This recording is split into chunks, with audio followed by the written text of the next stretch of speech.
So this video is to show you how to glue natural wood onto MDF with 2P-10. So we get that question from time to time, can you do that? Normally alphabetic resin would be the normal glue. You can do it perfectly. My preference is to use gel because it's much easier to work with and it doesn't run, but I'm going to do it both with medium and gel for this video just to show you how it works. So the first step is you have to apply the glue. So the first thing you want to do is make sure you get enough glue on, because if you don't get enough glue, like if you put a joint on about like that, that might be a little dry because MDF soaks up a lot of glue. So we're going to make sure we get enough of a bead on here, and I'll kind of show you what I mean. I'll put on the wrong amount of glue and then you'll see. So there's a bead of glue.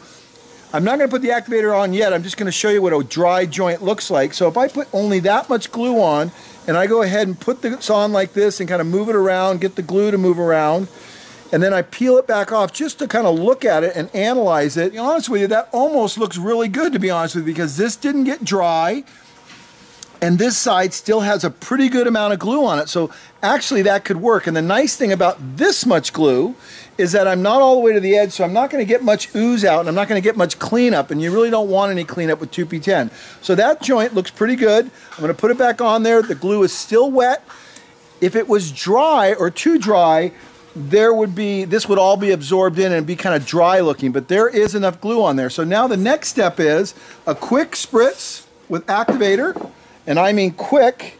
Line it up on the front edge with your fingers, just like that. Make sure you're perfect on this side. Apply pressure, just like that. So I've got everything lined up nicely. Apply pressure, and that is done. And if you want, you could do a quick spritz here on that side too if any ooze out came on either side. But you don't have to do this. I'm just doing it just in case there's any ooze out. I really didn't have any, and I'm done. And that joint is on there very nicely. Now you can sand and you can do whatever you need to do. Scrape this joint and you're done. So you can see that looks very nice, and I just put that on there. It's been on no more than 60 seconds, and I'm going to go ahead and try to break this off, and you can see it's on there very well. Now I'm going to break it off with pressure because I want you to see how well it's bonded. Okay, so you can see I can't pull it off no matter what I do, but now I'm going to slam it down. I've got a little bit of an overhang there. Okay, so I got it off, and now let's evaluate the joint. It's actually still wet, so it hadn't even dried. It only dried in a couple spots right there, and you saw how strong it was. So if you put on enough glue, you're going to have a very strong bond.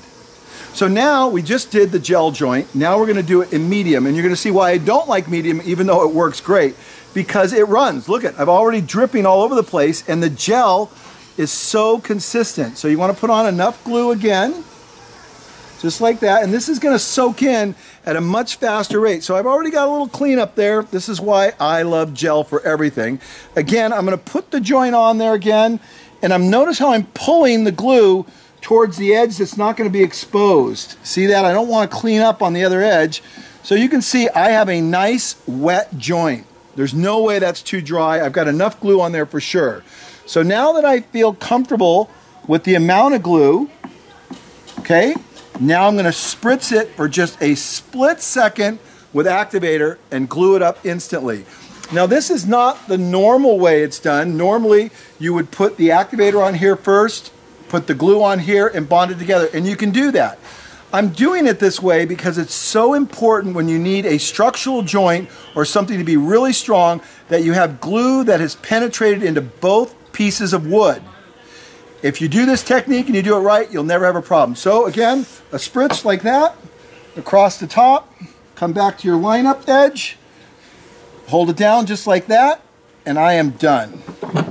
Okay, so I release that out of there, and you see I have a little bit of glue there that could be sanded off and scraped off, but I've got a nice bond that's only been glued up for maybe, I don't know, 30 seconds or so. So I'm going to try to start breaking it now.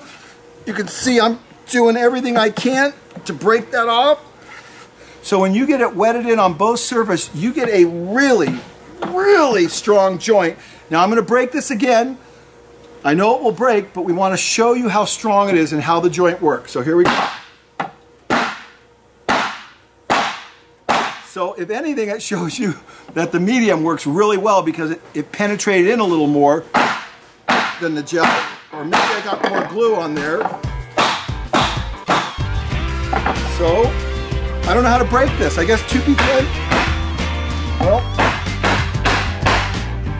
not gonna break.